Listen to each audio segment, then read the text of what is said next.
Hello everyone and welcome back to another Train Sim World 2 news video. This is for the Hamburg to Lubeck route. Now there is a new interview out. Today we are joined by Joe Burgess, who is part of the gameplay team and is an assistant technical designer here at Dovetail. And then we got the first question. What have you been responsible for in the creation of Hamburg to Lubeck? I have been responsible for the timetable service mode that usually everyone enjoys, and I have also been assisting the team as a whole. Service mode touches all parts of the route. If something goes wrong, I'm going to know about it and send feedback to the other teams.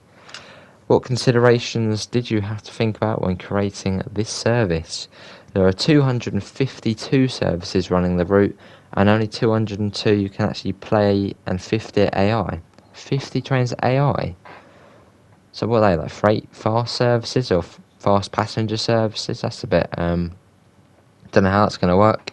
And in service mode, everything is happening everywhere and at once. Because it's my first time doing this, I had to think about so much. In a scenario, you can manipulate the AI and what they do. We have the ability to move them in and out of portals when AI trains have passed the player train in a scenario. We don't really have to worry about them too much usually, and we can send them to the nearest portal. For this 24-hour timetable, I had to think about where they are going to go and make sure everything makes sense. In a scenario, I'd usually try to make the passing AI gets to the nearest portal within reason to avoid any possible off-path errors. Where do you start when creating a route like this? How do you begin? I find this where the geometry timetables shine. They group several different services together into a specific route number. I already knew all of these services before I started on this project because I am very familiar with the train simulator Hamburg to Lübeck. I gained an interest in this region of Germany whilst working on Lübeck Kiel for TS1 last year, and it gave me an idea of what to expect for this one. For the areas I wasn't familiar with, I had to research each different route number and find out where they go and where they stop. I then go onto a timetable website and start at a station. I pick a certain route number I wanted to start with. I go from beginning of the day, work through the day's timetable and copy all of them into a spreadsheet.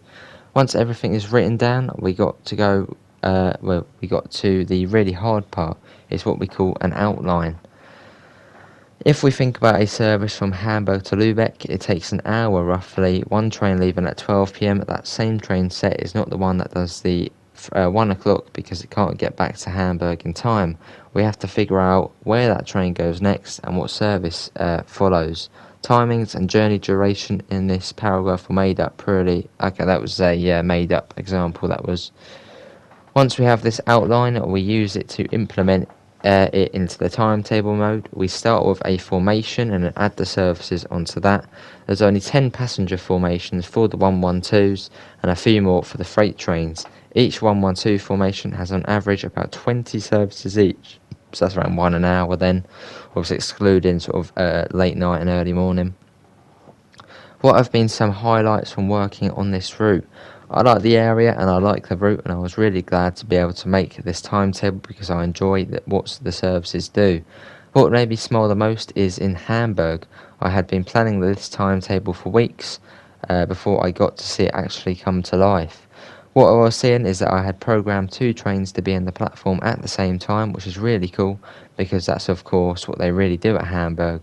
When we playtest it, it's so satisfying to see it all working correctly, all made possible with the help from the track and coding teams.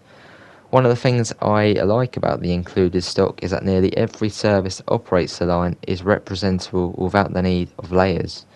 That being said, I really wanted to get the 101 layered onto the line, as it turns out that Intercity no longer runs on the line. I spoke to a few of the community members and they were able to get me the timetable for the 101 that used to operate the line back in 2019.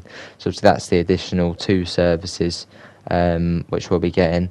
I was also glad to find video evidence that the 101 had at some point run top and tail to Lübeck, so I'm quite glad the formation remains realistic. It's just 1 a day in each direction, so it's something special to look out for. I'm glad it's there, so that'll be good. We have a tool so we can simulate the 24-hour timetable in 30 minutes. At the end, it gives us a big log file, and it will tell us of any errors or trains running late. I finally got it to a point where it said no failures, and that was a wonderful feeling. What is it like working with the rest of the team? We have a great team, and we have some people who enjoy creating scenarios more and others who enjoy creating timetables. There's a nice balance of who enjoys what. If anyone ever needs help, there are always plenty of people within the team ready to assist. The objectives are not my strong point when I'm doing scenarios, and I know I can ask for support when I need it. If someone else in the team isn't confident about timetables, for example, this is where my strengths are, and I'll offer my help. All of us on the gameplay team want to do a good job, and we work together to deliver the best product we can. That was another long article. But yeah, that is obviously an interview about the service mode for Hamburg to Lubeck, obviously an upcoming route for Train Simwell too. But that is going to be it, everyone. Obviously, thanks all for coming in. Obviously, we'll find a link in the description to the Discord server and to the PayPal if you do want to help support the channel. Also on screen now, you will see our merch, as we do have the new DBBR 101 top you can see there, looking brilliant. It is available in multiple colours, and also the F7 top, which I hope very soon will actually be going out. But that is going to be it. Thanks all for coming in, and I hopefully will see you in the next one. See you all, and do subscribe for more.